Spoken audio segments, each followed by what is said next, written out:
Today's episode has some practical applications. Purple martins are the largest species of swallow in North America.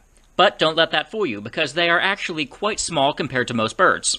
These little dudes are secondary cavity nesters, meaning that they only build homes and lay eggs in holes that have been pre-dug by another animal. They got by living this way for quite a long time before human evolution took its course. When human communities started developing thousands of years ago, they realized that this bird eats a lot of annoying bugs. Not only that, but they could be used as a kind of warning system because they're good at noticing when something unexpected comes near their home. Seeing a benefit, Native Americans would make artificial homes by carving out gourds, and they would put them up to help these puppies out. So basically, they cut a bird-sized hole into a gourd and took the guts out through there, and then they mounted that on a giant pole for the birds to live in.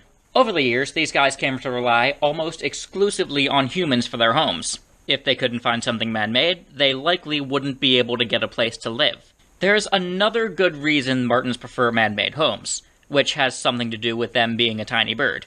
They are prey to a lot of larger bird species, and a lot of times these guys will actually use humans to scare away bigger predators. When Europeans came and started building their own structures, they noticed this bird too.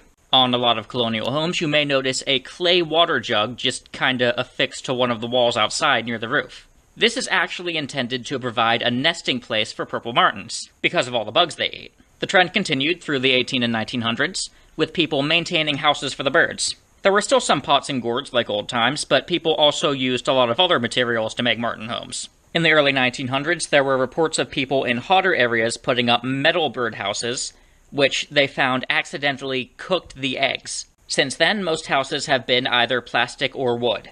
Around the mid-20th century, the purple martin population started declining due to increased numbers of two larger birds that happened to be their predators: weaver finches and European starlings, both species being invasive and having arrived on the continent during the previous century. Because of this, it's estimated that today's purple martin population is only a tenth of what it was in 1930. Despite this decline, they can still be seen and heard somewhat commonly, and they currently do not qualify for the endangered species list. So, I mentioned practical applications. You might guess that I'm trying to convince you to get a birdhouse, and you might be wondering what use it would be to you. Well, as I mentioned before, they eat bugs. Well, they don't eat mosquitoes because they only eat while flying, fun fact, and mosquitoes don't fly high enough for them to catch.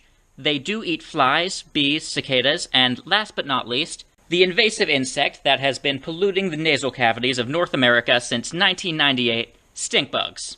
I can actually attest to this firsthand. My parents have had a martin house for a few years now. They mount it on a pole, and they clean it out every winter after the birds migrate. Since they started using it, being outside during the summer is no longer a ticket to be sworn by gnats, and we have seen far fewer stink bugs since the martins came.